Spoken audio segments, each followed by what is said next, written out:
কারণ তেল ছাড়া তো বিশ্ব অচল। আপনি তেল ছাড়া এই বিশ্বে কিচ্ছু চালাতে পারবেন না, পারবেন? কিচ্ছু চালাতে পারবেন না, পুরোই অচল। মিডিয়া কার হাতে? মিডিয়াগুলা ওদের হাতে। এগুলো কার হাতে? ওদের হাতে। অস্ত্র শস্ত্র, বড় বড় অস্ত্রগুলো কার হাতে? কি আরবের উপর নিয়ন্ত্রণ কার হাতে? আপনারা মনে করেন যে আরবের উপর নিয়ন্ত্রণ নাই, সব স্বাধীন? আরবের উপরে অদৃশ্য শিকল পড়ানো আছে। এই পশ্চিমাদেরকে তেল বিক্রি করে করে করে আরবরা ধনী হয়ে গেছে। আর ওই তেলগুলো যদি আমরা না দিতাম, আজকে ওদের একটা যুদ্ধ বিমানও ফ্লাই করত। আর আমাদের মুসলিম রাষ্ট্র মাশাআল্লাহ 57টা। আমাদের বক্তব্য এই পর্যন্তই। আমরা তীব্র নিন্দা জানাই, আমরা এই ঘটনার তীব্র নিন্দা জানাই। বাস, দ্যাটস অল। এর চেয়ে বেশি কিছু বলারও নয়। আমরা হাসছি, বাট আমাদের কাঁদা উচিত। মুসলিম রাষ্ট্রগুলোর মধ্যে পারমাণবিক বোমা নাই? নাই? আরব রাষ্ট্রগুলোকে অস্ত্র শূন্য করে দেওয়া হয়েছে। নিজেরা অস্ত্র প্রডিউস করতে পারে না। এরা তেলের তেল দেয়, তেল দিয়ে কিছু ডলার পায়, ওই ডলার দিয়ে আবার ওর কাছেই অস্ত্র কিনে। আপনারা একটু বোঝার চেষ্টা করেন। যখন আমরা এগুলো পড়ছিলাম ইউনিভার্সিটিতে, তখন এগুলো বুঝতাম না। ইউনিভার্সিটিতে আমরা এগুলো ঝরঝরা করে মুখস্থ করেছি, বিশ্বাস করেন। এই যে ওদের অ্যালায়েন্স, পলিটিক্যাল অ্যাফেয়ার্স, এইটা ওইটা, এগুলো মুখস্থ আমাদের, কোনটা কোন সাল কি ছিল, এখনই বরং ভুলে গেছে। কিন্তু ইসলামের সাথে যখন এটা মেলানো শুরু করলাম, তখন দেখলাম যে বাপরে বাপ, গভীরে তো অনেক কথা আছে, এর শেকড় তো অনেক গভীর। মানে বিষয়টা বোঝেন, আমি তেল বিক্রি করব শুধুমাত্র ডলারে, অন্য কোনো কারেন্সিতে। মানে ধরেন যে এই ব্রিফকেস ভর্তি টাকা আছে, কি আছে ভাই? এটাতে ধরেন যে 1 কোটি টাকা আছে। আর আমি গেলাম আবুধাবিতে। কোথায়? আবুধাবি। তো গিয়ে বললাম যে শেখ, এই যেখানে এই ব্রিফকেসে 1 কোটি টাকা আছে, নট ডলার, টাকা, আমাকে 5 লিটার তেল দাও। জীবন আমাকে তেল দিবে না। এই বক্সটা আমি নিয়ে গেলাম টাকার জায়গায় ডলার দিয়ে। শেখ, আমার কাছে ডলার আছে 1 ব্রিফকেস, আমাকে কি এখন তেল দেওয়া যায়? অবশ্যই। কুল্লু খালাস, অবশ্যই। ইয়া হাবিবি কুল্লু খালাস, আসেন তেল নিয়ে যান। আনছে হাবিবি বলবে তখন, আসেন তেল নিয়ে যান। এই যে শুধুমাত্র ডলার দিয়ে তেল কেনা বেচা করার চুক্তি, এর নাম হলো পেট্রো ডলার মনিটরি সিস্টেম। আপনি ডলার ছাড়া অন্য কোনো কিছুতে তেল কিনতে পারবেন না। গাদ্দাফি চেষ্টা করেছিল, মেরে দেওয়া হয়েছে, ঠিক আছে? তারপরে আরও অনেক কান্ট্রি, সাদ্দাম হুসাইন ট্রাই করার চেষ্টা করেছিল, মেরে দেওয়া হয়েছে। এই চায়না, রাশিয়া এখন চেষ্টা করছে যে আমরা অন্য কারেন্সিতে তেল কেনাবেচা করব। ইরান মাঝখানে চেষ্টা করেছে আমরা সোনা দিয়ে তেল কেনাবেচা করবো, সোনা দিয়ে। ওই জন্য দেখেন ইরানের সাথে অলওয়েজ লেগে আছে, অলওয়েজ একটা ফিকশন লেগে আছে। কারণ এগুলো আমরা বুঝি। এখন কথা হচ্ছে, এই যে কেনাবেচাটা জায়েজ না জায়েজ বলেন দেখি? এটাও ভাইদের কাছে ফতোয়া নিয়েন। এতে করে কি হলো? ডলার হয়ে গেল সুপিরিয়র কারেন্সি, ও আধিপত্য বেড়ে গেল, আধিপত্য বেড়ে গেল। যদি আমরা টাকা দিয়ে তেল কেনাবেচা করতে পারতাম, তখন আমার টাকার মান থাকতো বেশি, ওদের মান থাকতো কম।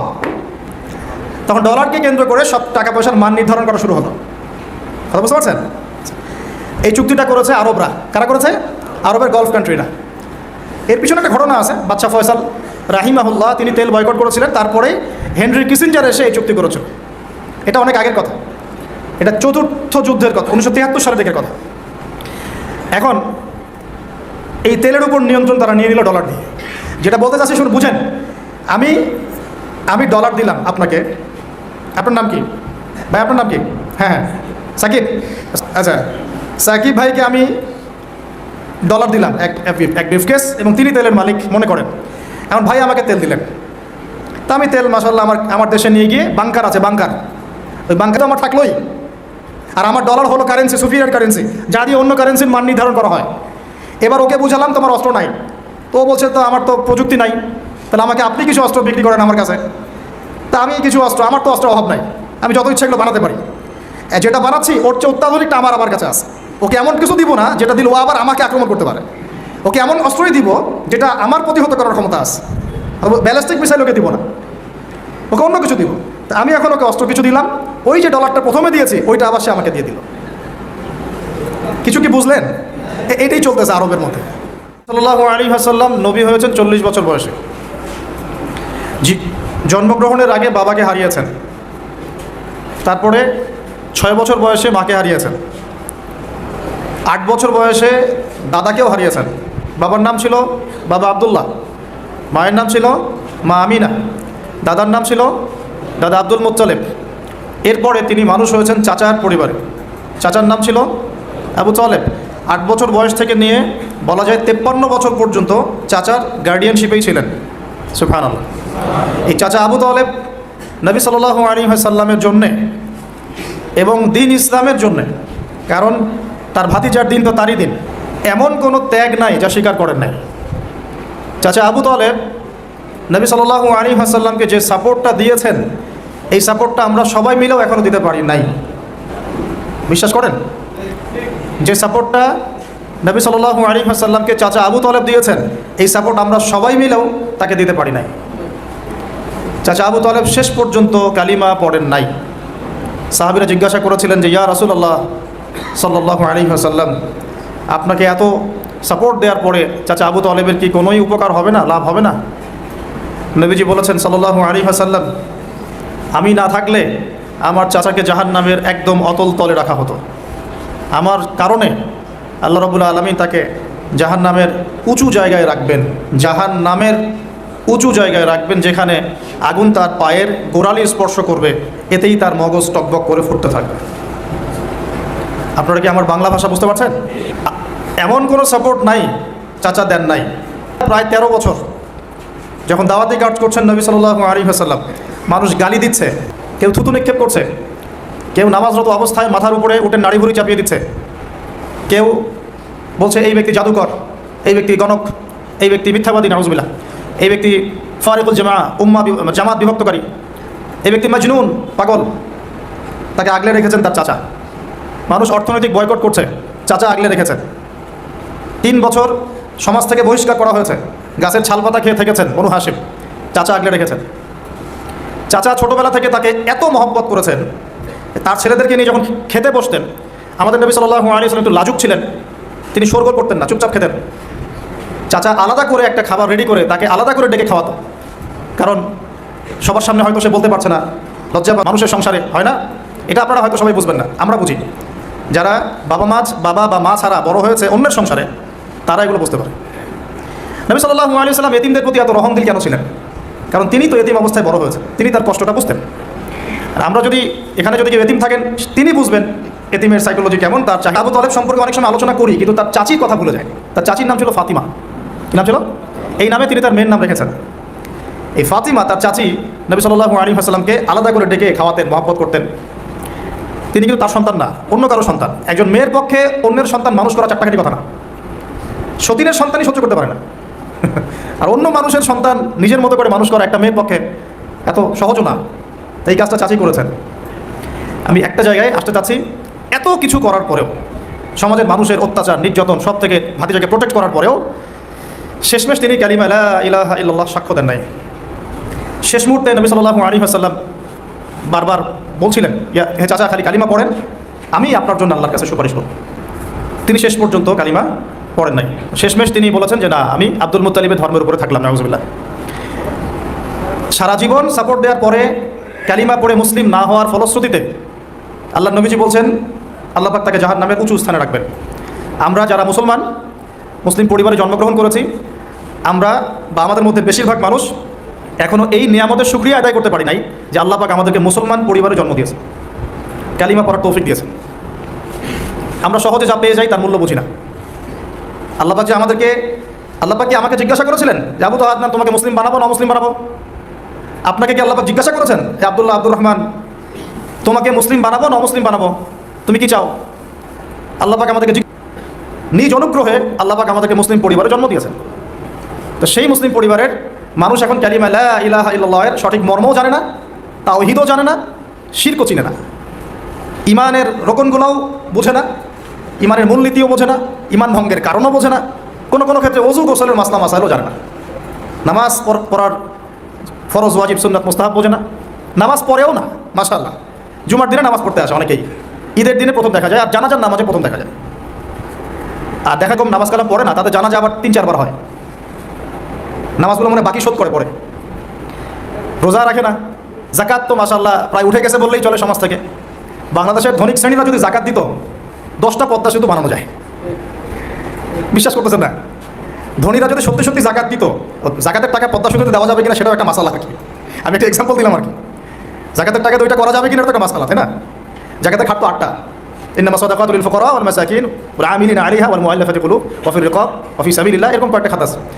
আমি একটা এক্সাম্পল দিলাম। যদি বাংলার মানুষ ধনিক শ্রেণী ঠিকঠাক জাকাত দিত, বিশ্বাস করেন সমাজে আপনি দরিদ্র মানুষ খুঁজে পেতেন। জাকাত ভিত্তিক অর্থনীতি চালু আপনি করতে পারবেন না। রাষ্ট্রীয়ভাবে পারবেন না।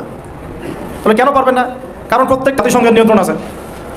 আমি ভাই খোলামেলা কথা বলার মানুষ, যদি কারো পছন্দ না হয় কিছু করার নাই, আমাকে বলতে হবে। আপনি আমার সাথে একমত হন বা না হন, অ্যাটলিস্ট শুনেন, পরে সত্য মিথ্যা আপনি যাচাই করেন, মানা না মানা আপনার বিষয়। আমি জাস্ট বলতেছি, আমি তো আপনার মস্তক দখল করতে পারবো না, আমরা তো খুবই দুর্বল। আমি একটা কথা বলতে চাচ্ছিলাম যে আল্লাহ পাক যে আমাদেরকে জিজ্ঞাসা না করেই মুসলিম পরিবারে জন্ম দিয়েছেন, এই নেয়ামতের শুকরিয়া আমরা আদায় করতে পারবো না। যদি সারা জীবন সেজদায় পড়ে থাকি এখন থেকে নিয়ে আমরা শুধু তাওহীদের অনুসারী হয়েছি, এই কৃতজ্ঞতাই আমরা আদায় করতে পারবো না। আমরা দিনের জন্য কিছুই করি নাই, আমাদের দ্বারা ইসলামের বড় বড় খেদমত হয়েছে এমন না। আবু তালেব একা যা করেছেন আমার মতো 100 জন পারবে না, এটাই সত্য কথা। আবু তালেব কোন অবস্থায় করেছেন? যখন চতুর্দিক থেকে আল্লাহর নবীকে সবাই ছিছি করছে, গালিগালাজ করছে, হত্যার পর্যন্ত চেষ্টা করছে। পুরো সমাজ একদিকে, আবু তালেব একাই একদিকে। তার কাছে প্রস্তাব দেওয়া হয়েছে, তোমার ভাতিজাকে আমাদের হাতে তুলে দাও, তাহলে আমরা ব্যবস্থা নিব। সে বলছে, আমি আমার ভাতিজাকে তোমাদের হাতে তুলে দিব না যতদিন না আমার দেহ মাটির তলে না যাচ্ছে। হ্যাঁ, তিনি নবীজিকে গিয়ে বলছেন, আমার বৃদ্ধ কাঁধের উপর এত বোঝা দিও না ভাতিজা, আমার বয়স হয়ে গেছে, ওরা তোমাকে বলছে তুমি দাওয়াতটা ছেড়ে দাও। তো নবীজি বলছেন, আমার ডান হাতে যদি চাঁদ এনে দেওয়া হয়, বাম হাতে সূর্য এনে দেওয়া হয়, চাচা আমি দাওয়াত ছাড়তে পারবো না। হয় আমি এই পথে দাওয়াত দিতে দিতে আমার এই দিন বিজয়ী হবে, না হলে আমি হালাক হয়ে যাব। তখন কি হলো? তখন তিনি বললেন যে ওরা তোমার দিকে আসতে পারবে না দলে দলে, যতক্ষণ না আমি আবু তালেব দাফন হচ্ছি মাটির তলে। কথা বুঝতে পারছেন? এখন মূল কথাটা হচ্ছে, আমরা যারা মুসলিম পরিবারে জন্মগ্রহণ করেছি, এরপরেও আমরা তাওহীদের জ্ঞান অর্জন করছি না, শিরক থেকে দূরে থাকছি না, নামাজ পড়ছি না 5 ওয়াক্ত ফরজ নামাজ, যাকাত দিচ্ছি না, সওম রাখছি না, প্রোটেস্ট্যান্ট মুসলিম হয়েছি, Protestant version of Islam follow করছি, ইসলামের দাওয়াতের কাজ করছি না, দিনের বিজয়ের কোনো ফিকির করছি না। সত্যি কথা বলতে আমাদের দুনিয়াতে থাকাচ্ছে না থাকাই ভালো। আমরা এখন গরু ছাগল। বিশ্বাস করেন আমার কথা, আল্লাহ পাক এই শব্দই বলেছেন সূরা আরাফের সম্ভবত 189 নম্বর আয়াত 189, ওয়ালাকাদ বা'দা আউযু বিল্লাহি মিনাশ শাইতানির রাজিম ওয়ালাকাদ যারানা লিকাসীরিন মিনাল জিন্নি ওয়াল ইনস। আল্লাহ পাক বলছেন, আমি প্রচুর জিন আর মানুষকে দিয়ে জাহান্নাম পূর্ণ করব। বলি নাউযুবিল্লাহ। লাহুম কুলুবুন, কেন পূর্ণ করব? তাদের কি অপরাধ ছিল? কি অপরাধে করব? লাহুম কুলুবুন, তাদেরকে কলব দিয়েছিলাম, লা ইয়াফকাহুনা বিহা, বোঝার চেষ্টা করে না। ওয়া লাহুম আযানুন, কান দিয়েছিলাম, লা ইয়াসমাউনা বিহা, শোনে নাই। ওয়া লাহুম আ'য়ুনুন, চোখ দিয়েছিলাম, লা ইউবসিরুনা বিহা, চোখ দিয়ে দেখে নাই, কলব দিয়ে উপলব্ধি করে নাই, কান দিয়ে বলেন শোনে নাই, চোখ দিয়ে দেখে নাই। উলাইকা কাল আনআম, এরা ছিল আনআমের মতো। আনআম কি? আনআম মানে গবাদি পশু, ক্যাটেলস, গবাদি পশু। শুধু তাই না, বালহুম আদল, বরং এর চেয়েও নিকৃষ্ট ছিল। গবাদি পশুকে যে দায়িত্ব দেওয়া হয়েছে ও সেটা পালন করে। প্রত্যেক প্রাণীকে যে দায়িত্ব দেওয়া হয়েছে সেই দায়িত্ব তারা পালন করে, করে কি না? না হলে আমরা এত বড় বড় বড় প্রাণীর সাথে কীভাবে পেরে উঠতাম? একটা গরু নির্দ্বিধায় জীবনকে সঁপে দিচ্ছে, বিদ্রোহ করছে না, করছে? তো আল্লাহ পাক এই কথা বলছেন, উলাইকা কাল আনআম, তারা হচ্ছে গবাদি পশুর মতো। বালহুম আদল, বরং তার চেয়েও নিকৃষ্ট। কারা? উপলব্ধি করে না, দেখে না, শোনে না। এখন আমাকে উত্তর দেন দেখি, আমাদের মধ্যে এখানে কোন ব্যক্তি আছেন যে চোখে দেখেন না, কানে শোনেন না, উপলব্ধি করেন না? আমরা সবাই চোখে দেখি। এই চোখে দেখি কি না? দেখতে পাচ্ছেন তো আপনি? কানে শুনতে পাচ্ছেন কি না? তাহলে আল্লাহ পাক কোন চোখের কথা বলছেন আর কোন কানের কথা বলছেন যেগুলো অন্ধ? বলেন। নিঃসন্দেহে অন্য একটা চোখ আছে, আরেকটা কান আছে, আরেকটা চোখ আছে, কান আছে, এটা কোথায়? কলবে। তাহলে আবু জেহেল আল্লাহ নবীকে চিনতে পারছে না, আবু বকর রাদিয়াল্লাহু আনহু চিনতে পারছেন, তাহলে দুজনের তো বাইরের চোখ একই। কোন চোখ তাহলে অন্ধ? আবু জেহেলের, যে কারণে আবু জেহেল আল্লাহ নবীকে চিনতে পারলো না। বলেন।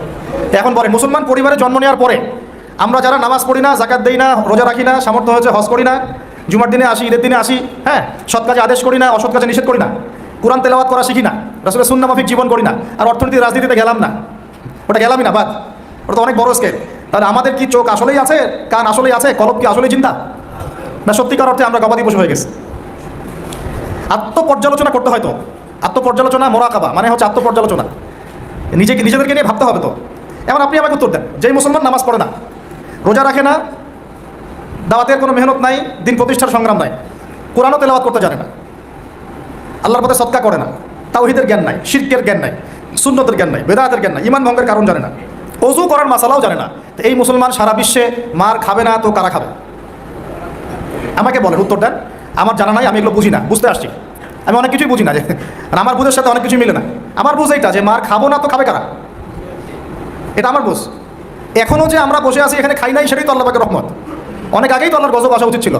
নামাজ তো আগে ছেড়ে দিছো তুমি, যাকাত দাও না, রোজা রাখো না, রাসূলের সুন্নাতের কোনো খবরই নাই, প্রতিদিন ক্লিন শেভ করতেছো তুমি, আল্লাহ রাসূলের সুন্নাতকে জবাই করতেছো, প্রতিদিন করতেছো, বন্ড দেখতেছো, বাইকে করে মেয়ে নিয়ে ঘুরতেছো, ইউনিভার্সিটিতে গোল হয়ে বসে আসো মেয়েদের সাথে, অ্যাভেলেবল তো এগুলো হচ্ছে, মেয়েরা জেনা করতেছে। বউ ছেলে পেলে এখন বিয়ে তো কঠিন, এই জন্য এই পথটা বেছে নেয়, এই পথটা সহজ। 5 দিন 7 দিন একটা মেয়ে কিনে ঘুরলে দেখা যায় যে ওই বিছানায় চলে যাওয়া যায়। এখন তো এই যুগ চলতেছে। আগেকার সেই যুগ নাই তো, যে চিঠি দিয়ে প্রেম করে, লম্বা প্রেম হয়, পরে বিয়ে হয়। এখন সব দৈহিক সম্পর্ক, 1 মাস একজনের পিছনে, ওটা হয়ে গেছে আরেক পরের মাসে আরেকটার পিছনে। ইউনিভার্সিটিতে জেনা আছে না, জেনা আছে না, এমনকি চাকরি ক্ষেত্রেও ফ্রি মিক্সিং, অফিস আদালত, কোর্ট কাচারি, রাজনৈতিক মিছিলে পর্যন্ত ছেলে মেয়ে একসাথে সামনাসামনি, সব জায়গায় এগুলো অধিকার। এই ফ্রি মিক্সিংয়ের কারণে কী হয়েছে, আমরা জেনাটাকে উন্মুক্ত করে ফেলেছি। এখন আপনি বলেন যে, আমাকে বুঝান যে এইরকম অবস্থায় মুসলমানদের উপরে যদি বিপর্যয় না আসে, কোন সময় আসবে? আসে নাই, আল্লাহ পাকের খাস রহমত। হয়তো আল্লাহ পাক এখন পর্যন্ত সুযোগ দিয়ে রেখেছে। উপলব্ধি যে সবাই করে না এমনও না, বহু মানুষ উপলব্ধি করে, কিন্তু তাদের সংখ্যা নিতান্তই কম। আর তাদের মধ্যে আবার বিভক্তি আছে, অনৈক্য আছে, আপোষে হিংসা বিদ্বেষ পরশ্রীঘাতরতা আছে, তারা আবার ইউনাইটেড না। তো বদরগঞ্জবাসীর জানা উচিত যে বদরের যুদ্ধ হয়েছে 2য় হিজরিতে। কত হিজরি? 2য় হিজরিতে।